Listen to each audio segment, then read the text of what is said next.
استخارے کے آداب۔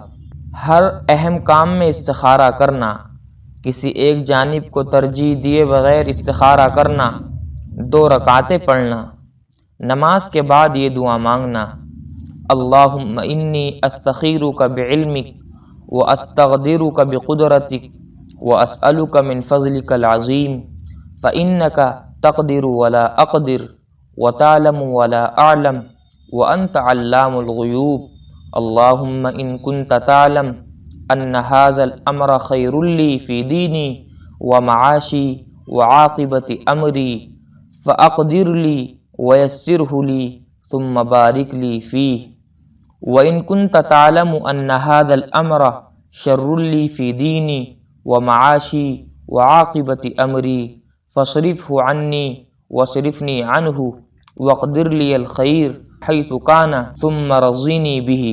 اللہ سبحانہ و تعالیٰ کے سامنے اپنی محتاجگی اور بے کسی کا اظہار کرنا، استخارے کے بعد قلب کے میلان کے مطابق عمل کرنا۔ استخارے کے بعد خواب میں کسی چیز کا واضح ہونا استخارے کے لیے ضروری نہیں ہے، صرف دل کا رجحان کسی کام کی طرف ہو جانا کافی ہے۔